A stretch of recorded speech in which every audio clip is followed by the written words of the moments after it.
Des slows, des élèves sur les ondes.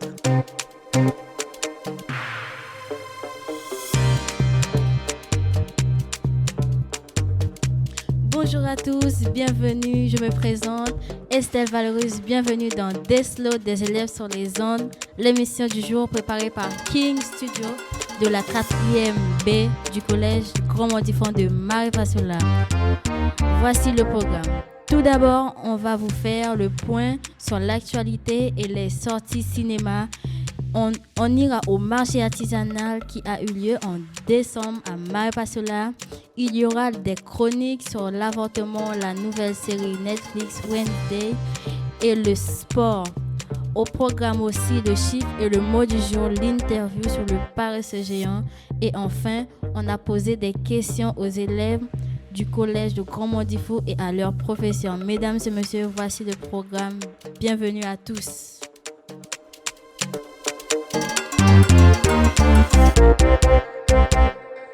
On démarre notre émission avec la revue de presse.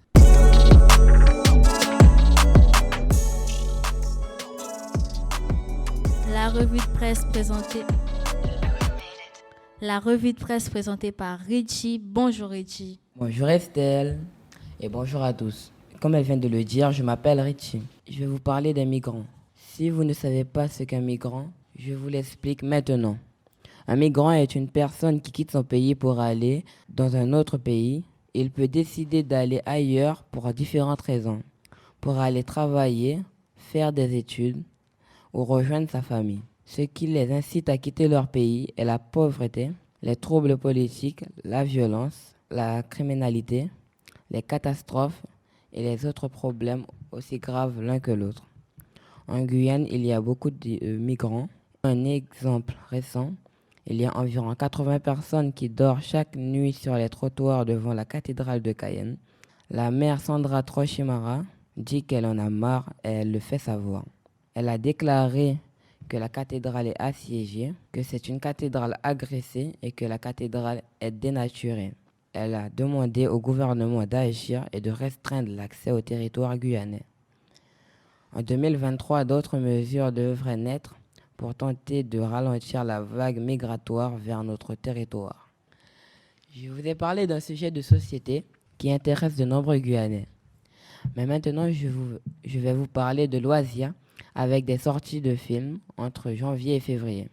Dans le style action et guerre, il y a Vaincre ou mourir, un film de Paul Mignot et Vincent Mottet, qui sort la fin du mois, le 25 janvier. C'est l'histoire de Charette, officier de marine, vainqueur de la guerre d'indépendance en Amérique. Sa vie bascule en 1793, quand il s'engage dans un ultime combat pour la liberté. Et aussi un autre film d'époque, Babylone, du style drama et historique, film de Damien Chazelle, qui sera au cinéma le 18 janvier 2023. Le film raconte l'ascension et la chute de différents personnages lors de la création d'Hollywood. Là, je vais vous parler d'un classique, Astérix et Obélix, l'Empire du Milieu, un film d'aventure et comédie. Film de Guillaume Canet. Le film sortira le 1er février. On suit les aventures de deux Gaulois, Astérix et Obélix, après que l'impératrice de Chine a été empoisonnée suite à un coup d'État. Une comédie française avec un casting bien rempli comme Zlatan Ibrahimovic ou encore Big Flo et Oli. Et pour finir, la Teen Wolf, un film de drama fantastique de Russell Mulcahy et aussi de Jeff Davis. Le film sortira le 26 janvier, la suite de la série diffusée sur Netflix. Nous retrouvons le jeune loup-garou Scott McCall qui va se retrouver confronté à l'ennemi le plus puissant qu'il n'ait jamais rencontré. Merci Richie.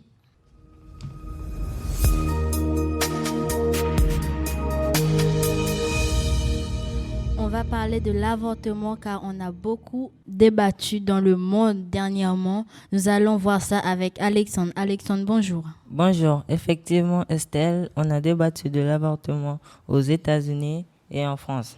Depuis quelques mois, aux États-Unis, l'avortement n'est plus un droit dans tous les États, alors que ça en était un depuis 1973. En réaction, en France, des politiques proposent d'inscrire ce droit dans la Constitution. L'avortement a été autorisé en France en 1975. C'est un acte médical qui met fin à une grossesse. Il s'agit d'un soin de santé de base pour des millions de femmes ou de jeunes filles. On estime que chaque année, une grossesse sur 4 à travers le monde se termine par un avortement. En 2021, on a eu un pic de 232 000 interruptions de grossesse en France. L'avortement est un sujet qui divise deux personnes qui sont pour et d'autres sont contre. Par exemple, en Égypte et en Haïti, l'avortement est interdit, alors qu'en Inde, en Chine, au Vietnam et d'autres pays encore, il est autorisé. En France, il existe des IVG médicamenteuses qui sont pratiquées jusqu'à la fin de la 7e semaine de grossesse. Il existe aussi des IVG chirurgicales qui peuvent être pratiquées jusqu'à la fin de la 14e semaine de grossesse, soit 16 semaines après le début des dernières règles. Lors d'une IVG chirurgicale, l'hospitalisation dure en général quelques heures, mais l'intervention en elle-même dure une dizaine de minutes. Merci Alexandre. C'est le moment du mot du jour présenté aujourd'hui par Ariel. Bonjour Ariel. Bonjour Estelle, aujourd'hui je vais vous parler du mot du jour, les inondations. En Guyane, il y a parfois des inondations.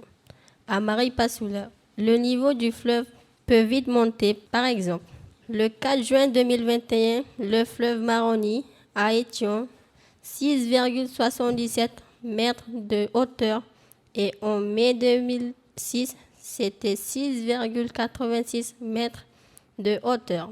Des records. À la saison des pluies, la bâtie de ma famille à Antecumpata a été inondée.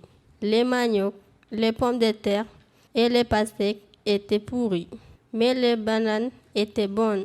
Malheureusement, beaucoup de gens ont perdu leur récolte pendant cette inondation. Merci Ariel. En mois de décembre avait lieu le marché artisanal à Maripasoula, un événement emblématique de la commune. Charlène nous a fait un reportage, on l'écoute. Bonjour, je suis Charlène Nanouk, je me trouve au marché artisanal du Maroni à la place des fêtes de Maripasoula. Il y a beaucoup d'animations, les artisans de la commune sont venus en nombre et les visiteurs se baladent autour des différents stands. Nous avons rencontré Pauline Millier-Trébou qui travaille au parc amazonien de Guyane et qui a participé à l'organisation du marché artisanal. Alors aujourd'hui, on attendait environ 120 artisans qui sont venus depuis Pidima jusqu'à Loca Bonneville. Cette année, on est très très contents parce qu'il y a beaucoup d'artisans qui sont venus au rendez-vous. Ils ont ramené énormément d'objets, des choses très originales et beaucoup de quantité aussi. Donc on est ravis. Là, nous nous approchons d'un stand de Malouana. Bonjour. Comment vous vous appelez? Je suis Ananoman Minesteli. Je suis artisan d'Antecumpata et je fais des selles de caisse. Pour faire une selle de caisse, on peut faire une semaine max. D'abord, il faut scier le bois. Après, il faut le travailler, il faut sécher. Et après, il faut le noircir. Après, dans une autre manière, il faut chercher des pigments naturels. Du côté des visiteurs, nous avons croisé Estelle Ghana Shop qui a réalisé quelques achats. Je vois que vous avez acheté un manaleti avec un éventail. Oui, alors c'est pas un vrai, c'est plus la décoration. Je pourrais pas faire de cachiri dans un petit comme ça. Là, nous approchons des gens qui font des portes-bébés. Allons voir ce qui se passe. Mais les portes-bébés, c'est pour porter de bébés des 0 à 2 ans. Et la fabrication se fait avec un cadre, avec 2 planchers et avec un manche de balai. D'accord. Combien de temps faut-il pour faire les portes-bébés? Ça dépend du motif et de la technique. Puis sinon, c'est une semaine. Le 9 décembre dernier était donc une journée réussie autour de l'artisanat du Maroni. C'était un reportage de Charlène. Place maintenant au chiffre du jour. Après le mondial de football que nous venons de suivre au Qatar, Charles va nous parler de celui qui aura lieu dans 4 ans avec son chiffre du jour. Bonjour Charles. Bonjour Estelle, bonjour à tous. Le chiffre du jour est 48. C'est le nombre de pays qui vont participer à la prochaine Coupe du Monde de football en 2026. C'est une nouveauté depuis 1998. Il y a toujours eu 32 pays participants, puis 16 pays vont être rajoutés grâce à Gianni Infantino, le président de la FIFA. L'Afrique, l'Asie sont les continents qui auront le plus de pays participants supplémentaires. Autre gagnant, l'Océanie sera désormais sûr d'envoyer une équipe à la Coupe du Monde. L'Europe aura 3 équipes de plus, l'Afrique en aura 4, l'Asie également. Enfin, l'Amérique du Sud en aura 2 de plus et la CONCACAF, Confédération de football d'Amérique du Nord, d'Amérique centrale et des Caraïbes, 3 de plus. Merci Charles.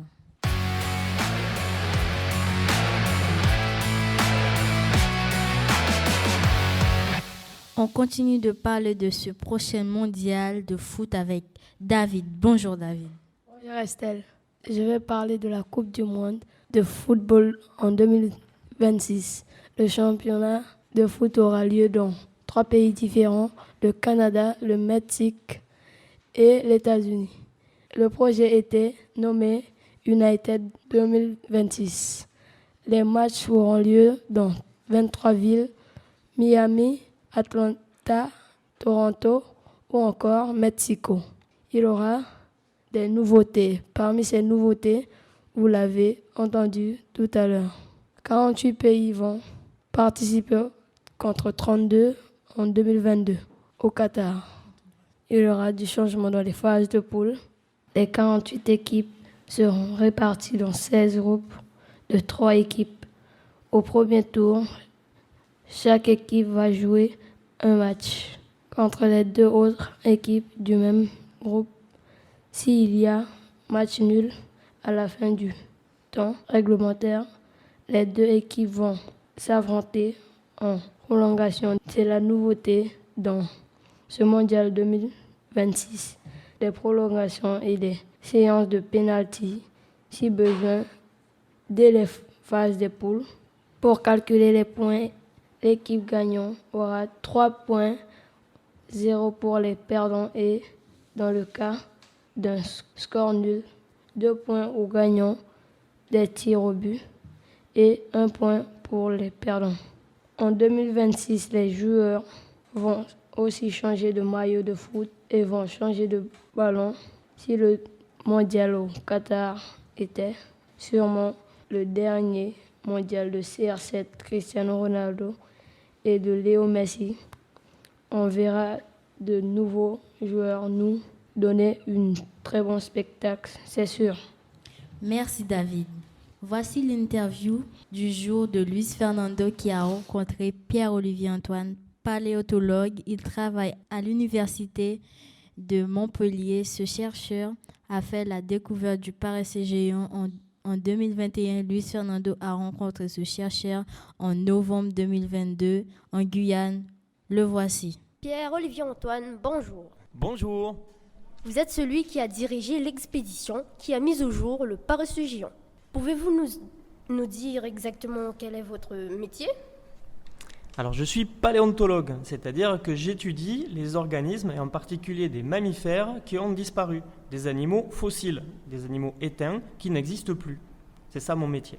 Pouvez-vous nous décrire le paresseux géant ? Alors le paresseux géant, comme son nom l'indique, c'est un cousin des paresseux et il était beaucoup plus gros que les paresseux actuels qu'on trouve dans les arbres encore en Guyane. Cet animal-là, il pouvait peser jusqu'à 4 tonnes, c'est-à-dire comme un camion ici, comme un pick-up, et il mesurait à peu près 4 mètres de haut quand il était debout. C'était un énorme paresseux qui avait plus l'allure d'un ours que celle d'un paresseux. Comment pouvez-vous être sûr qu'il était réellement comme vous le décrivez ? Alors, On sait comment il était, ou en tout cas on peut l'imaginer, parce que des squelettes complets ont été découverts dans une grande partie de l'Amérique du Sud, en Amérique centrale et même en Amérique du Nord. Et ces squelettes complets nous permettent de savoir qu'il était proche des paresseux, mais aussi nous permettent de retrouver son allure. Cette allure que je viens de décrire comme étant celle comme un ours, avec presque une queue de kangourou, une queue très très longue, et on pense qu'il pouvait se mettre sur les pattes arrière et se reposer sur la queue pour pouvoir se mettre debout finalement. Quel était son comportement? On sait qu'il était herbivore. Il mangeait des plantes et probablement de l'herbe. C'était un paisible herbivore, on va dire. C'était pas du tout un carnivore, c'était pas un animal dangereux. Pour le reste de son comportement, on sait qu'il marchait tranquillement et peut-être en groupe parce qu'on a trouvé des pistes, des empreintes de ces animaux-là, à la fois en Patagonie, en Argentine et en Amérique du Nord.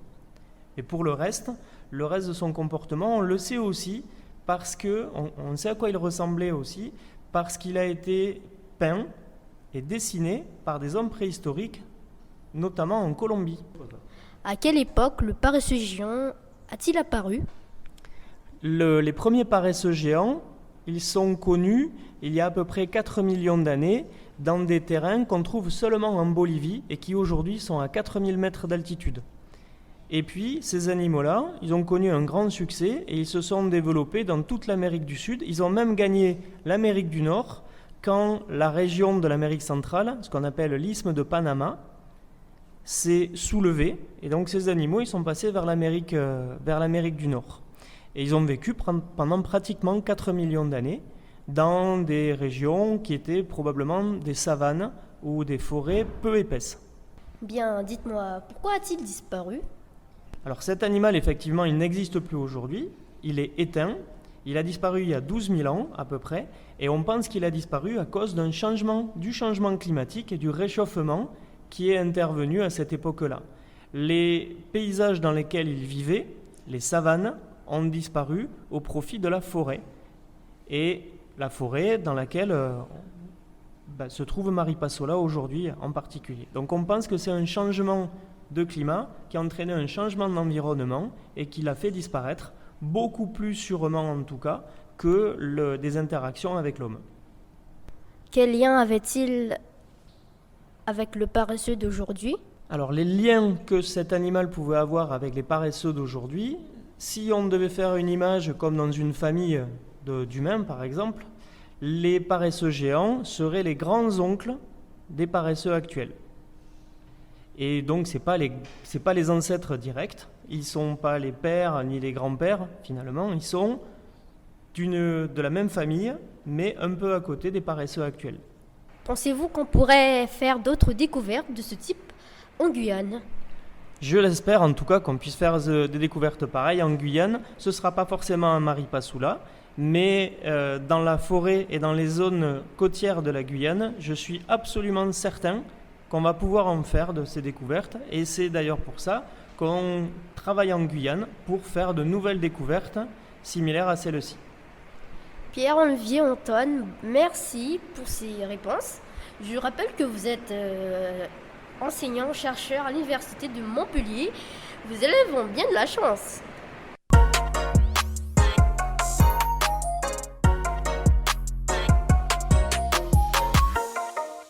Maintenant, c'est la chronique de Déborah. Déborah, bonjour. Bonjour Estelle. Alors, il paraît qu'en ce moment, il y a une série qui tourne beaucoup sur les réseaux sociaux. Pouvez-vous nous développer votre avis? Mais avec plaisir. Alors, bien le bonjour, chers auditeurs et auditrices. Je me présente, je suis Déborah, élève de la 4e B. Donc, je travaille aussi sur le projet Web Radio. Aujourd'hui, sur notre chaîne radio, nous allons parler d'une série Netflix qui est sortie il n'y a pas longtemps. Cette série en question est nommée Mercredi, Wednesday en anglais. J'imagine qu'il y a sûrement certaines personnes qui regardent cette série en ce moment même.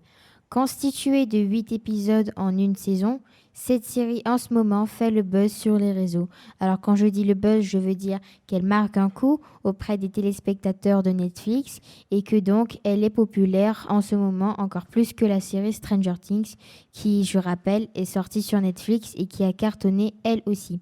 C'est une série de cinéma fantasy, comédie horrifique, surnaturelle et de fiction surnaturelle. C'est l'œuvre de Tim Burton, le réalisateur de Charlie et la chocolaterie, et donc Wednesday est sa première série. Elle est sortie le 23 novembre 2022 sur Netflix et depuis sa sortie, 97% des utilisateurs de Netflix ont aimé ce programme TV. L'histoire se concentre autour de la fille aînée de la famille Addams, Mercredi, qui est le personnage principal joué par l'actrice Jenna Ortega. Mercredi est une étudiante à la Nevermore Academy, un pensionnat prestigieux pour parias. Donc je rappelle que Mercredi est une âme avec pas beaucoup d'émotions, c'est-à-dire qu'elle est bien sûr brillante, mais sarcastique et un peu morte à l'intérieur, mais de façon assez comique. Et donc, Mercredi Addams va tenter de s'adapter auprès des autres élèves tout en enquêtant sur une série de meurtres qui terrorisent la ville tout en se faisant des amis et des ennemis. Alors meurtre, ça ne sonne pas comme dans un film d'horreur, non, au contraire. C'est juste pour le suspense et le peps de la série. Mais sinon, il n'y a rien de méchant, c'est juste la série qui a été réalisée comme ça. On peut dire que cette série fait succès auprès des téléspectateurs en sachant qu'elle vient tout juste de sortir. Le personnage de Mercredi a aussi un grand succès sur TikTok, notamment à une danse dont le titre de la musique est Bloody Mary, une chanson de la chanteuse Lady Gaga et donc ce qui est devenu très très viral sur TikTok. N'hésitez pas à regarder les vidéos à propos de cette danse ou de la musique en question. Ce sera tout pour moi. Merci d'écouter Radio Pays. C'était un honneur de vous parler de cette série et merci de soutenir l'équipe Kings Studio. Sur ce, je vous dis au revoir et bonne journée. Merci Déborah. Avant de terminer notre émission, nous avons voulu en savoir plus dans notre collège. Je vous rappelle que nous sommes des collégiens du collège de Grand-Mondifou, de Maripasoula. Et que pensent les élèves de la vie dans le collège? Nous sommes allés leur poser des questions. Penses-tu que le collège devrait être amélioré? Je pense qu'on devrait améliorer les salles parce que dans certaines salles, il manque de lumière et tout. Agrandir le garage pour les vélos parce que c'est très petit. Peinture des salles, les portes. Oui, des bancs aussi pour la récréation parce qu'il n'y en a que 2. Si les élèves souhaitent du mieux dans le collège, nous avons demandé aux professeurs ce qu'ils pensent du comportement de leurs élèves. Pensez-vous que les élèves devraient améliorer leur comportement en classe? Oui, moi en tant que prof de langue, d'espagnol, j'ai besoin que mes élèves soient assez silencieux. Parce qu'on travaille beaucoup la partie orale et il faut que les élèves soient silencieux pour bien écouter la prononciation, les mots, etc. et pouvoir après les répéter et les utiliser dans des phrases personnelles. S'il n'y a pas de silence, on ne peut pas arriver à faire un travail comme ça. Alors le fait qu'ils bavardent, ça les dérange premièrement puisqu'ils n'entendent pas, ils ne comprennent pas et ensuite ils sont effectivement perdus et ça ne les pousse pas à travailler. Les élèves sont plutôt sympathiques et agréables. Par contre, c'est peut-être au niveau du travail que les élèves devraient approfondir plus et travailler plus à la maison notamment. Il y en a plein qui ne travaillent pas suffisamment, que ce soit à la maison ou en cours. Après, pour le comportement, il y a des élèves qui ont des comportements exemplaires, donc ça, on ne peut pas le retirer. Par la suite, des élèves qui perturbent les cours, donc ça, il faudrait qu'ils changent de comportement pour améliorer l'ambiance générale de la classe. Merci aux filles qui sont allées poser ces questions.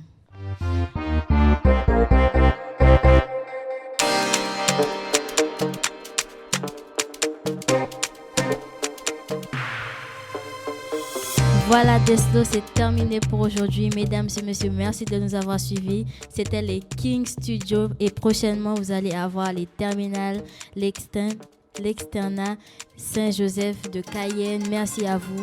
Passez une très belle journée à tous.